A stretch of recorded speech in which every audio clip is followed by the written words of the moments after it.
আসসালামু আলাইকুম সংগ্রামী চাকরি প্রত্যাশী বন্ধু সহযোদ্ধাগণ, আপনারা জানেন যে আমরা দীর্ঘদিন ধরে যে একটি যৌক্তিক এবং ন্যায্য দাবিকে বাস্তবায়নের জন্য রাজপথে আন্দোলন সংগ্রাম চালিয়ে যাচ্ছে। এই আন্দোলনটি বর্তমান সময়ের প্রেক্ষিতে খুবই বাস্তবসম্মত, যেটি হচ্ছে যে এই দাবিতে যেটি হচ্ছে যে শর্তসাপেক্ষে উন্মুক্ত এবং শর্তসাপেক্ষে উন্মুক্ত আমি বলছি বিভিন্ন ক্ষেত্রে, আমরা বলছি বিভিন্ন ক্ষেত্রে শিক্ষা, জুডিশিয়াল, কারিগরি, বেসরকারি সংস্থাসমূহ, এনজিও, এই সকল ক্ষেত্রে আমরা বলছি উন্মুক্ত করার জন্য এবং একই সাথে আমাদের 12 বছর ধরে চলা 12 সাল থেকে শুরু হওয়া ন্যূনতম 35 দাবিতে আমরা বিভিন্ন সময় ধরে আমরা আন্দোলন সংগ্রাম করে আসছি। আপনারা জানেন আমরা গত 21শে নভেম্বর আমরা রাজপথে আমাদের একটি কর্মসূচি ছিল, আমরা সমাবেশ করেছিলাম শাহবাগে, যেটি হচ্ছে যে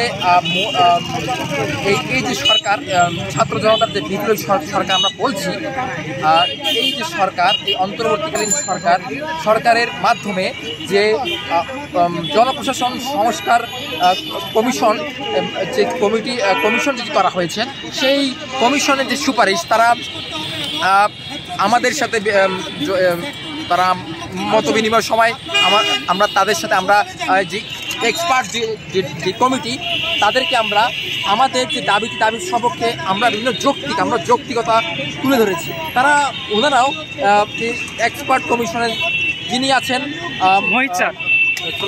ডক্টর আব্দুল মহিদ চৌধুরী স্যার, যিনি রয়েছেন, তিনি আমাদের কথাগুলো শুনেছেন এবং তিনি পর্যালোচনা করেছেন যে আসলে যে চাকরিতে প্রবেশের বয়সসীমা যে বাড়ানো কতটুকু যৌক্তিক সেটা সম্পর্কে তিনি পর্যালোচনা করেছেন। সেই পর্যালোচনার প্রেক্ষিতে তিনি একটি সুপারিশ করেছেন যে আপনারা জানেন যে ছেলেদের ক্ষেত্রে 35 এবং মেয়েদের ক্ষেত্রে 37 তিনি একটি সুপারিশ করেছেন। সেই সুপারিশটি উনি করা সত্ত্বেও আপনারা জানেন পরবর্তীতে এই অন্তর্বর্তীকালীন সরকারের একটা উপদেষ্টা মহোদয়, আপনারা জানেন উনি প্রেস ব্রিফিং বলেছেন, পরিবেশ বনাম জলবায়ু উপদেষ্টা যিনি বর্তমানে, উনি বলেছেন যে তারা পর্যালোচনা করছেন, সুপারিশটা হয়েছে পর্যালোচনা করছেন। পরবর্তীতে আমরা দেখেছি ওনারা এই সুপারিশটাকে ওনারা বাস্তবায়ন না করে ওনারা কালক্ষেপণ করে ওনারা যেটা হয়েছে যে আপনারা দেখেছেন যে আমরা আন্দোলন সংগ্রাম কিন্তু আমরা চলমান রেখেছি। তার মধ্যে দিয়ে যেটি হয়েছে যে আপনারা জানেন যে সুপারিশটি করেছে মহিদ চৌধুরী স্যার, সেই সুপারিশটাকে আমলে না নিয়ে অগ্রাহ্য করে এই সরকার, আমি যদি বলি আমাদের যে ছাত্র জনতার এই সরকার তো আমাদেরই সরকার। এই সরকার, আমরা তো এই সরকার দায়িত্ব নেওয়ার পরেই তো এই আন্দোলন নিয়ে নামিনি। এটা তো নতুন কোনো আন্দোলন নয়, 12 বছরের একটি পুরনো আন্দোলন, এটি জনপ্রিয়। মানে 12 বছর ধরে আমি জানি না এই একটি আন্দোলন বাংলাদেশে আর কোনো আন্দোলন মানে এরকম জনপ্রিয় আন্দোলন মানে এত দীর্ঘ সময় ধরে হয়েছে কিনা আমার জানা নেই। তো সেই দিক থেকে এই যে সরকার তারা যে 32-এর যে সিদ্ধান্ত নিয়েছে, 32-এর সিদ্ধান্ত নিয়ে যেটি হয়েছে যে এই সরকারের প্রধান উপদেষ্টা উনি বলতে চেয়েছেন, উনি বলার চেষ্টা করেছেন যে আমরা কোনো একটি গোষ্ঠী, আমি জানি না কারা, যে বলছে যে ছাত্রছাত্রীরা তারা 32-এর জন্য সুপারিশ করেছেন, তারা 32-এর দাবি করেছেন, সেই প্রেক্ষিতে তিনি 32 করেছেন। আমি জানি না কারা এর দাবি করেছে। আমি প্রধান উপদেষ্টার বক্তব্য, আমি আজকে এই শাহবাগে আমি ওনার বক্তব্যকে ঘৃণাভরে প্রত্যাখ্যান করছি এবং এই বক্তব্যের পরে আপনারা জানেন যে তড়িঘড়ি করে এই আন্দোলনকে ভিন্ন খাতে নেওয়ার জন্য আপনারা জানেন 32-এর একটি প্রহসনমূলক একটি প্রজ্ঞাপন দেওয়া হয়েছে। আমরা এই যে আমাদের দেশের যে সাধারণ শিক্ষার্থী সমাজ ধরে রয়েছে, যারা আপনারা জানেন যে 26-27 বছর ধরে তাদের যে অর্জিত সার্টিফিকেট, সেই সার্টিফিকেট 3-4 বছর তারা সময় পায়, 3-4 বছর থাকতে সেটা মানে মূল্যহীন হয়ে যায়।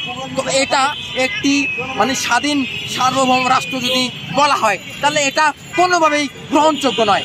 আমি এই 24-এর এই যে সরকার এসেছে, এই বিপ্লবে, এই ছাত্র জনতার বিপ্লবে আমরা যারা এই আন্দোলনে আমরা নেতৃত্ব দিচ্ছি, আমরা সম্মুখ সারিতে আছি। আমরা এই আন্দোলনে যে কোটার আন্দোলনটা হয়েছে, আমরা এই আন্দোলনে আমরা প্রত্যক্ষ এবং পরোক্ষ 21শে ডিসেম্বর মহাসমাবেশে ডাক দিচ্ছে, এই প্রোগ্রামে লোক সম্পর্কে বলা হয়েছে, এটি কার উদ্দেশ্যে কি কারণে দেওয়া হয়েছে এটা আমরা জানি না। এই প্রহসনের যে প্রজ্ঞাপন, এই প্রজ্ঞাপনকে আমরা ঘৃণা ভরে প্রত্যাখ্যান করছি এবং এই প্রহসন আমরা মানি না এবং আমরা এই প্রহসনকে মানছি না। এই যে লাখো কোটি বেকার, আমরা বলছি যারা চাকরি পাচ্ছে না, অনেকে চাকরি পাচ্ছে না, সরকারি চাকরি পাচ্ছে না, বেসরকারি চাকরি পাচ্ছে না, বেসরকারি চাকরি না পেয়ে তারা উদ্যোক্তা হতে পারছে না। শেষমেশ তারা হতাশায় নিমজ্জিত হয়ে তারা আত্মহত্যার পথ বেছে নিচ্ছে। আমি সরকারকে, তারা চাকরি পাচ্ছে না, তাহলে এই ব্যর্থতা তাদের কেন হবে? একজন শিক্ষার্থী 26-27 বছর তার সার্টিফিকেট মূল্যহীন হয়ে যাচ্ছে, তাহলে সেখানে তার 7 থেকে 8 থেকে 10 বছর সময় পাওয়ার কথা, সেই সময়টি সে পাচ্ছে না। তাহলে এই ব্যর্থতা কার? এই ব্যর্থতা হচ্ছে রাষ্ট্রের। রাষ্ট্রকে এই ব্যর্থতার দায় নিতে হবে। ঠিক তো যদি হচ্ছে বন্ধুগণ, আমরা এই দাবিতে আমাদের আন্দোলন চলমান আছে। আমরা সরকারকে পরিষ্কার ভাষায় বলতে চাই, 32-এর প্রেক্ষিতে আপনারা যে প্রজ্ঞাপনটি দিয়েছেন, সেই প্রজ্ঞাপনকে আমরা ঘৃণা ভরে প্রত্যাখ্যান করছি।